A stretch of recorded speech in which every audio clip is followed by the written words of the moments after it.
भजे ज्ञानदेव। ओम नमो ज्ञानेश्वरा ज्ञानेश्वरा।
अभंग अखिल मोठी ब्रह्मांडाचा नायक पंढरीश पांडुरंग परमात्म्याचे सर्वात जवळचे भक्त जगद्गुरु जगत म्हणजे संत श्रेष्ठ श्री तुकोबाराय यांच्या गाथेतील 2035 क्रमांकाचा हा अभंग आजच्या या सेवेकरता निवडलेला आहे। विठ्ठल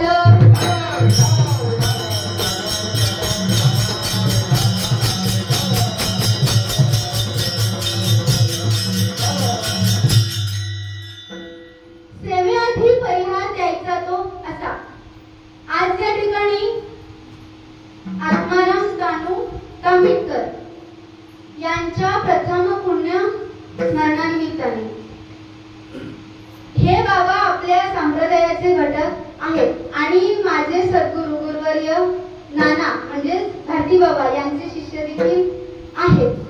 सगळ्यांनाच विचारले की बाबा वर्षश्राद्धाचं पहिलंच कीर्तन आहे अभंग कोणता घेऊ, तर सर्वांनी मला हे सांगितलं की याच्यासाठी केला होता 8 तास, पण नंतर स्वतः वाचल्यानंतर मला कळालं की हा अभंग आनंदाच्या प्रसंगाचा आहे, म्हणून मी अभंग बदलला. ज्यांचं प्रथम पुण्यस्मरण आहे ते आत्माराम तामिटकर यांच्या वार्षिक श्राद्धानिमित्तानं आपण याची सेवा केली. वर्ष श्राद्ध कशाला करायचं? तर त्या जीवाला मुक्ती मिळण्याकरिता. आता जीवाला मुक्ती, तो मोक्ष कसा मिळतो? तर ब्रह्मज्ञानाने. आणि ब्रह्मज्ञान म्हणजे काय? तर ब्रह्मज्ञान म्हणजे ब्रह्मस्वरूपाला यथार्थ जाणणे. आता तो ब्रह्मस्वरूपाचं ज्ञान आपल्याला कसं होतं? तर ब्रह्मज्ञान दोन प्रकारचे असतात, एक अपरोक्ष ब्रह्मज्ञान आणि दुसरं परोक्ष ब्रह्मज्ञान. या ब्रह्मज्ञानाचं आपल्याला ज्ञान झाल्याशिवाय त्या गेलेल्या जीवाला मुक्ती मिळेल का? तर नाही. आज या ठिकाणी पाहायला गेलं तर सकाळपासूनच धार्मिक विधी सुरू आहेत आणि तसंच अन्नदान देखील सुरू आहे. गेलेल्या जीवाला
दर्शनार्थी आणि ते पाण्यातच उभे राहिले.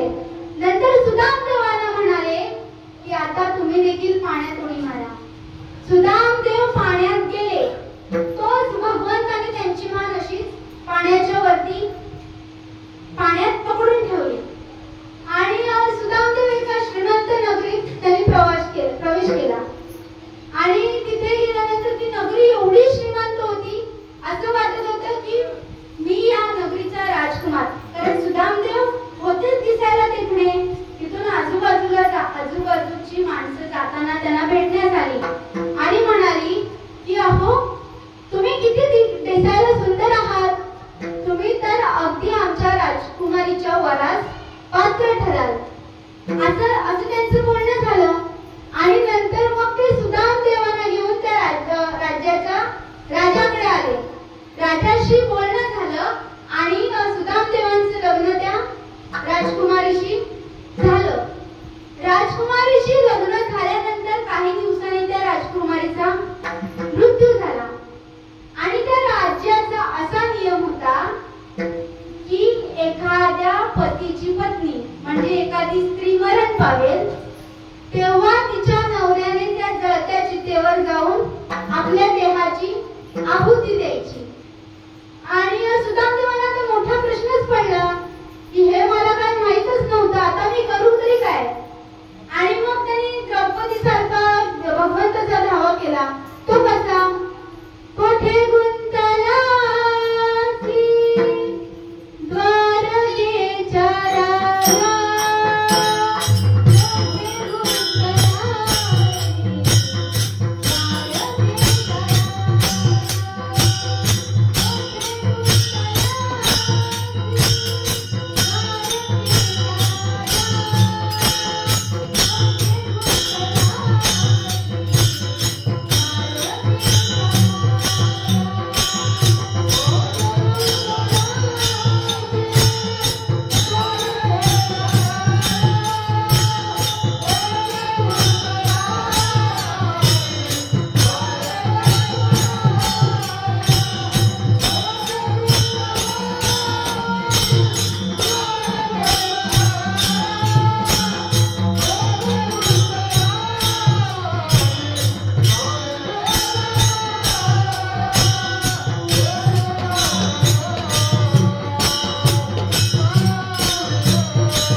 होती म्हणून त्यांनी सुदाम देवांची मान पाण्याच्या आत पकडून ठेवली.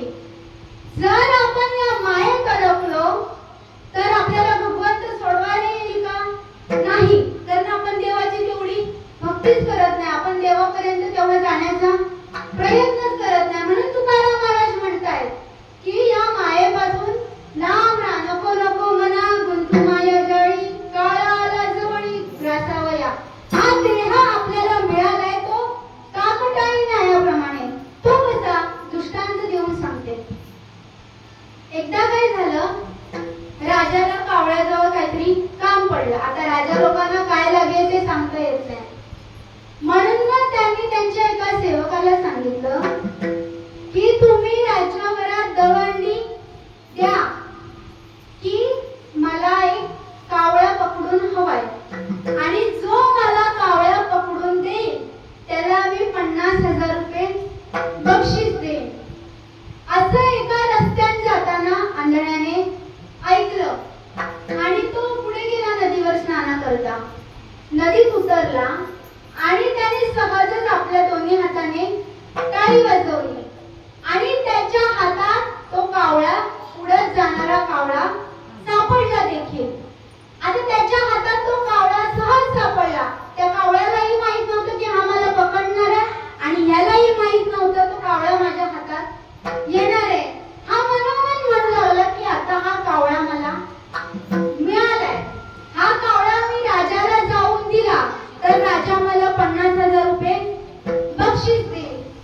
म्हणून मग तो कावळा आपल्या बगलेत मारला आणि पुढे चालू लागला. तसंच त्याने स्नान देखील पूर्ण केलं नाही. तो कावळा घेऊन रस्त्याने चालू लागला. रस्त्यात चालता चालता त्याच्या मनाचे खेळ सुरू झाले. आता हा एक कावळा पकडला तर मला 50,000 रुपये मिळतील. अजून 5-10 कावळे पकडून दिले तर राजा मला किती बक्षीस देईल. अशा विचाराने त्याने तो बगलेत मारलेल्या कावळ्याचा काहीच विचार केला नाही आणि दुसरा कावळा पकडण्यासाठी परत टाळी वाजवायला गेला.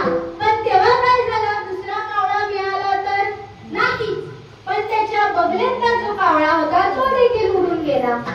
म्हणजे या कावळ्याप्रमाणे जसं या काकटाळी न्याय म्हणजे त्या आंधळ्याने टाळी वाजवल्यावर त्याला कावळा मिळाला तो अगदी सहज होता. तसंच आपल्याला हा नरदेह मिळेल का? नाही. कावळा जसा पुन्हा मिळाला नाही तसंच आपल्याला नरदेह पुन्हा मिळणार आहे का? नाही. म्हणून तुकाराम महाराज म्हणतायत की आता तुम्ही आहात तोपर्यंत परमार्थ प्राप्ती करून घ्या. या मायेपासून लांब राहा. तेच अभंगाचं प्रथम.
ब्रह्मज्ञानानं सोडवण्याचा प्रयत्न केलाय.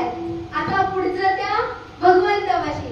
नको नको मला गुंतू माया जाळी, काळ आला जवळी ग्रासावया. आपल्याला यातून कोणी सोडवणार नाहीये. आपण सगळेजण मायेत अडकलोय, अगदी मी सुद्धा. मला वाटतं माझ्याशिवाय कोणीच नाही आणि इतरांना वाटतं की माझ्याशिवाय कोणीच नाही. पण तो भगवंत असा आहे की त्याला ज्याच्याकडून सेवा करून घ्यायची आहे त्याच्याकडूनच तो सेवा करून घेणार. आणि सर्वात मोठं भाग्य म्हणजे माळकऱ्याचं. त्याच्या नशिबात देवाची सेवा ही असते. आज या बाबांचं किती मोठं भाग्य आहे की माऊलीचं आज प्रस्थान झालं आणि आज त्यांचं वर्षश्राद्ध आहे.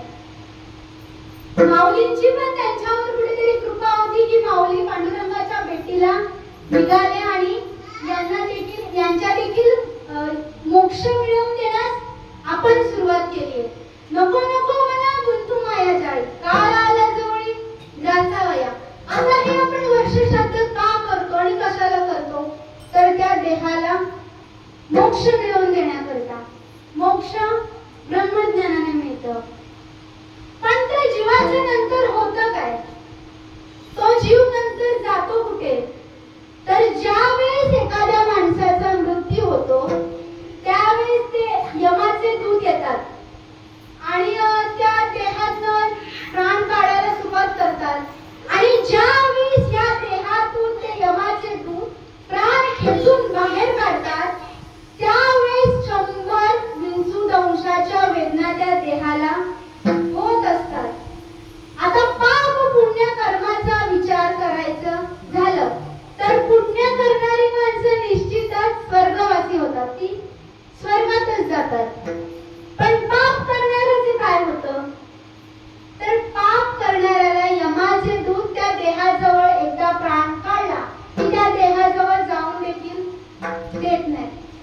ते त्याला चापकाचे फटके मारत मारत सर्व नरकांचं दर्शन करून आणतात. 68,000 असं गरुड पुराणात माझं वाचनात आलंय. 68,000 नरकांची संख्या आहे असं वाचलंय. तर त्या सर्व नरकांचं दर्शन हे यमाचे दूत त्या देहाला करून आणतात. आणि ज्या वेळेस या देहातनं तो प्राण काढला जातो तेव्हा तो जीव केवढासा असतो? तर तो जीव आपल्या ह्या अंगठ्या एवढा असतो. हा आपला देह पंचप्राणापासून बनलेला आहे. सर्व नरकांचं दर्शन करत असताना त्या जीवाला एवढ्या वेदना होत असतात की वाटेत जाता जाता हजारो कुत्र्यांचे हल्ले, अनेक विषारी सर्पदंश होतो, अनेक हजारो विंचूदंश होतात. अशा अनेक वेदनांमधून त्या देहाला जावं लागतं. नरकाच्या वाटेवर जात असताना त्या जीवाला यमाचे दूत पहिले यमाच्या दरबारात नेतात आणि मग तिथून नरकाचा प्रवास चालू होतो. तिथपर्यंत जाताना प्रत्येक महिन्यात, आता आपल्याकडे करतात की नाही मला माहित नाही, पण प्रत्येक महिन्याला पिंडदान करायचं असतं. आता पहिल्या महिन्यात तो देह जातो कुठे?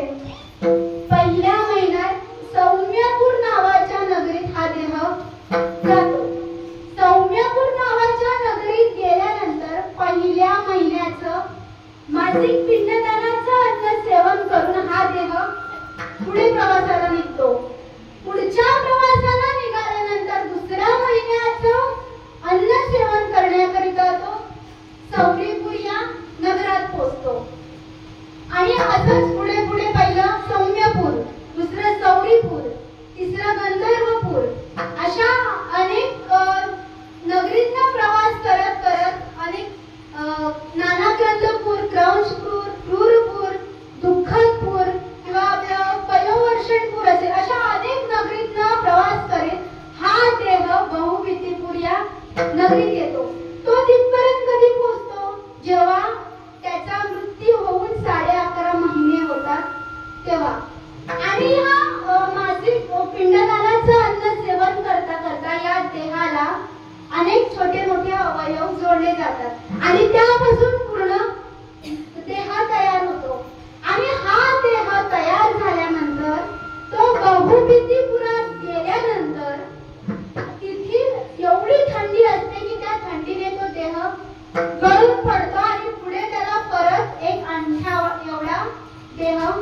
देतो आणि पुढचा जन्म म्हणजे पुढच्या ज्या काही वाईट कृत्यांचं त्याची जी फळं असतील ती त्याला या देहातनं भोगावी लागतात. आणि नंतर मग 12 वर्षांनी जेव्हा 12 महिन्यांनी जेव्हा आपण श्राद्ध करतो तेव्हा हा देह मोक्षाच्या प्रवासावर निघतो. आणि एवढं करून देखील आता श्राद्ध न करायचं तर त्याला मोक्ष मिळण्याकरिता, पण आपण जर त्या देहाच्या त्या गेलेल्या व्यक्तीची उत्तर क्रियाच केली नाही तर त्याला मोक्ष मिळेल का? नाही. म्हणून आपण वर्ष श्राद्ध करतो ते कधी 11.5 महिन्यानंतर. पण आता मला सांगा की आपण एवढे पाप करतो की ज्याच्या वेदना आपल्याला नरकात जाईपर्यंत भोगाव्या लागतात, ते जर आपण केलंच नाही तर काही होणार आहे का? नाही. आपण स्वर्गवासी होणार आहोत, त्या देवाच्या पायापाशी जाणार आहोत. नको नको मला बोलतो माया जाळी. आपण माया जाळात अडकून अनेक अशी कृत्य करत असतो जे आपल्याला दिसण्यात येत नाही. त्याची नोंद ठेवणारा कोण असतो? तो असतो. आपण आपल्या सगळ्या कृत्यांच्या नोंदी त्या देवाकडे त्या भगवंताकडे ठेवलेल्या असतात. आणि आपण एवढे वाईट कृत्य करून देखील तो देव आपल्याला सोडवायला येणार आहे का? नाही. म्हणून तुकाराम महाराज म्हणतात काळाची एवढी पडलेला पाहिजे वा सोडविना तेव्हा मायबाप. नरकात गेल्यावर आपला मायबाप सोडवायला येणार आहे का? नाही येणार. म्हणून तुकाराम महाराज अभंगाच्या 2य चरणात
येतो पण आपल्यावर आलेले नाही.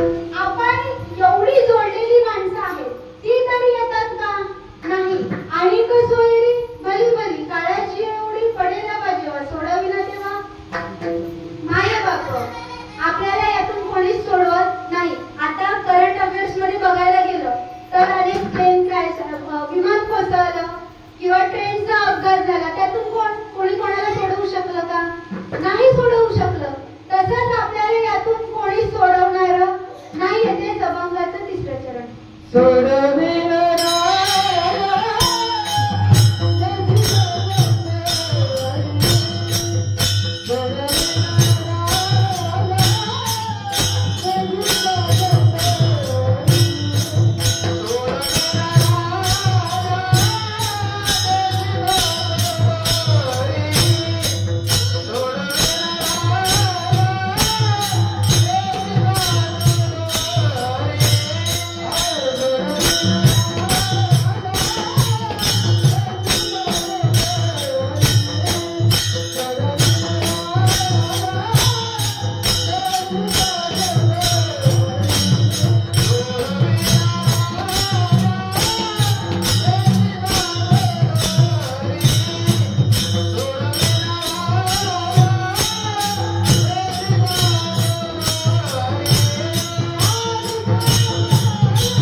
आयरे बाबा असतील ते कायम समोरच मार्ग दाखवायला, त्याचप्रमाणे आज ते माझ्या समोर बसलेले आहेत.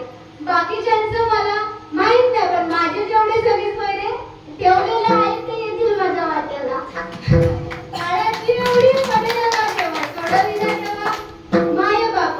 मला खरंच वर्ष श्राद्धाचं किंवा मृत्यूनंतर ज्या काही विधी असतात या सगळ्याचा अभ्यास खरंच खूप कठीण वाटला. आणि चंद्रोदय वगैरे बघून म्हणाले की करेन मी, पण खरोखर ते पुस्तक उघडून बघितलं म्हणजे नाही बाबा हे काय आपल्याला जमण्यातलं नाही. म्हणून जेवढा होईल तेवढा माझ्या बुद्धीनुसार बोलण्याचा प्रयत्न केलाय. विठोबा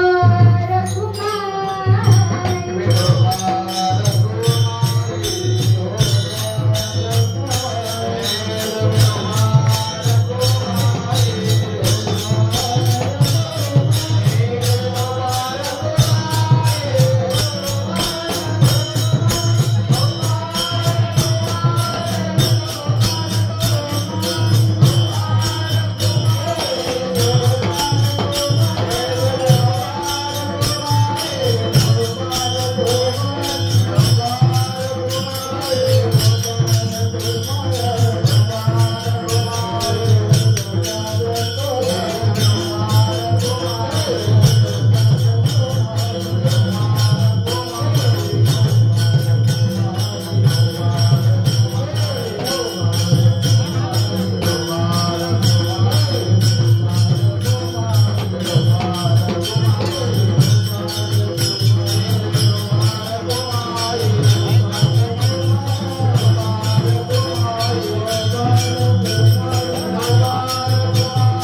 माझ्याकडे ये.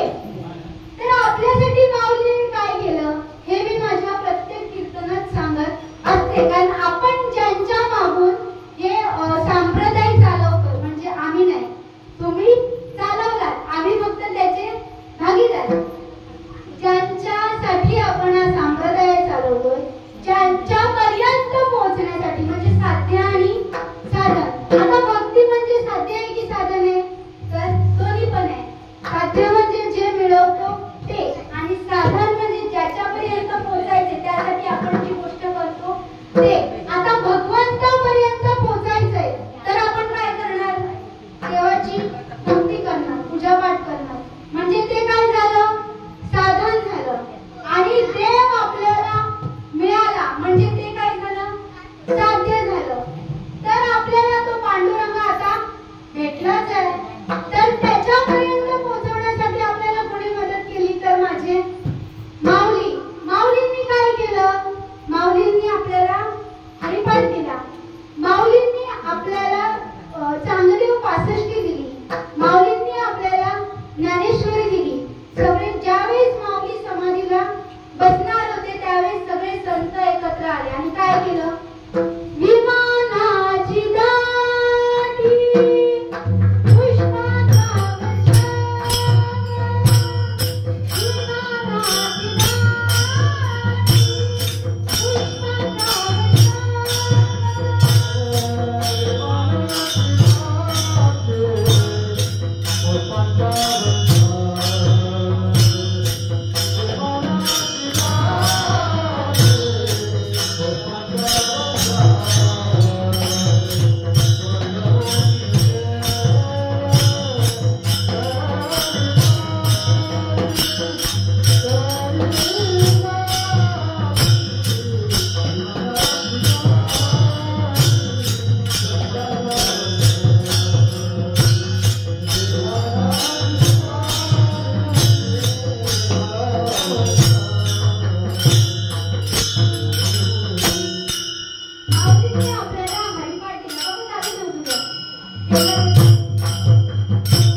आपण केलं की हे नाही, आपलं एवढं वाईट भाग्य आहे की आपल्याला ही कोणतीच माणसं पुन्हा पुन्हा मिळत नाही.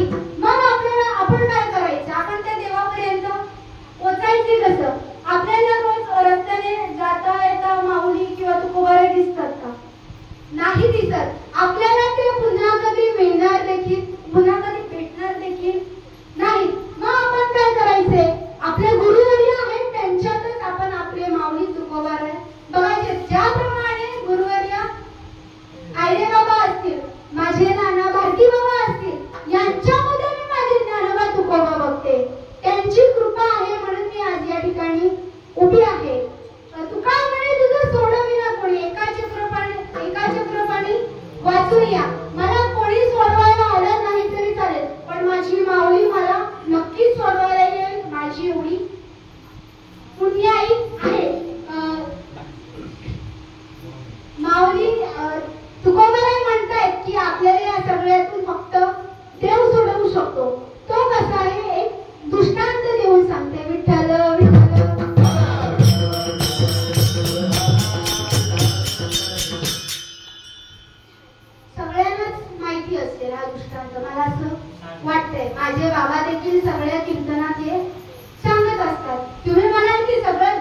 दिल्लीला जायचं होतं, माझं विमान चुकलंय, या इथून पुढे मी प्रवास करत होतो, हा रस्ता देखील माझा चुकलेला आहे.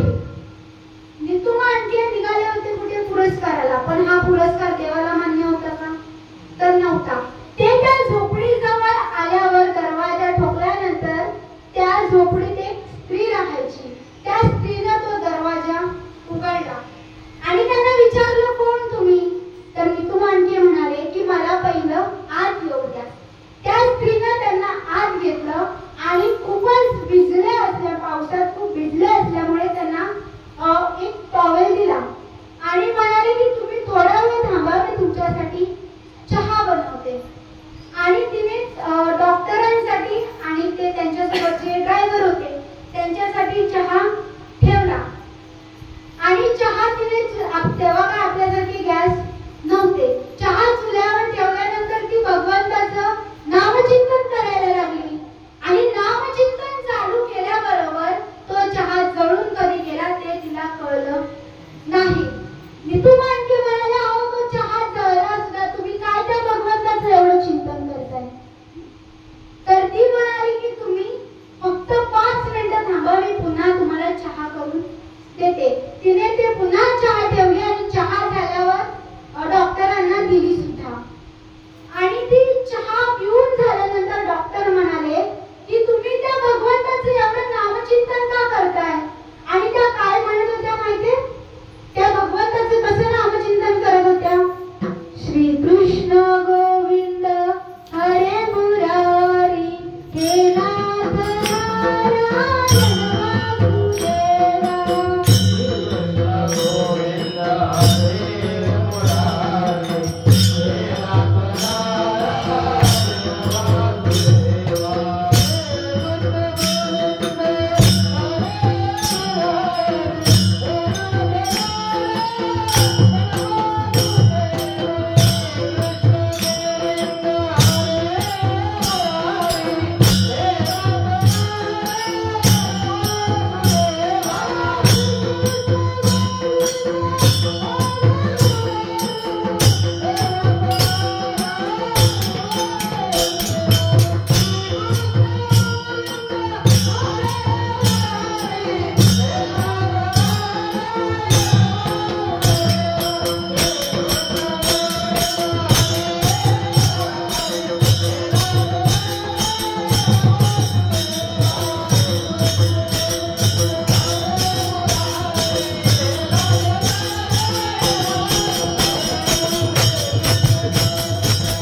करण्यासाठी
आज या ठिकाणी बाबांच्या प्रथम पुण्यस्मरणानिमित्तानं ही सेवा माझ्या वाट्याला आली. ती खरी सेवा माझ्या बाबांची होती, पण ते म्हणाले की तू कर. ही सेवा माझ्या वाट्याला आली हे मी माझं भाग्य समजते. आज तुमच्या समोर वर्ष श्राद्धाचं कीर्तन करायचं एवढं काय माझं ज्ञान नाही, आणि वर्ष श्राद्धाचं कीर्तन करावं किंवा आता मी जे काही केलं ते वर्ष श्राद्धाचं आहे असं मला वाटत नाही, कारण एवढा अभ्यासच नाही. खूप खूप अल्पज्ञानी आहे सध्या तरी. आज या ठिकाणी एका फोनवर पहिला फोन पडवेकर दादांना गेला, पहिल्या फोनवरच आज मी येतो म्हणाले. नंतर आपल्या नितेश दादा आले असतील, त्यांच्यासोबत मंडळी आलेली आहेत. प्रत्येकाचं नाव मला काय माहित नाही. तसेच लोट्यातनं बाबा आलेले आहेत. तुमचं नाव? मेंढे बाबा आलेले आहेत. तसंच आपल्या गोशाळेतनं काका आलेले आहेत.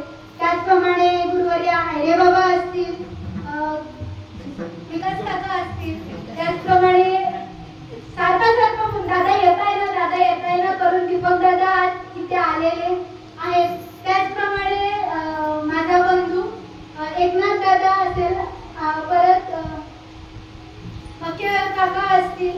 त्याचप्रमाणे या ठिकाणी आंबेडे काका देखील आलेले आहेत. आणि आता सगळ्यांचीच नावं मला घेता येणार नाही, पण आज या ठिकाणी येऊन मला ज्यांनी सहकार्य केलं त्यांच्या चरणावर ही सेवा समर्पित माझ्या स्वामींच्या, माझ्या माऊलींच्या, पंढरीश पांडुरंग परमात्माच्या ही सेवा समर्पित करते आणि सेवेला इथेच थांबते. ज्ञानेश्वर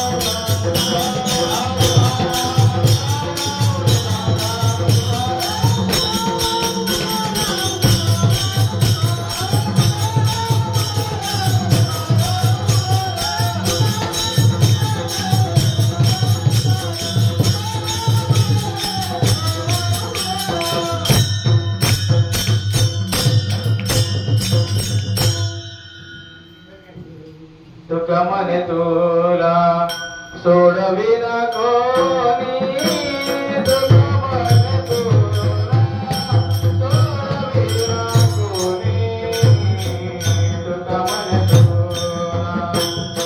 सोडविना कोणी, तुका म्हणे तुला सोडविना कोणी.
सेवेला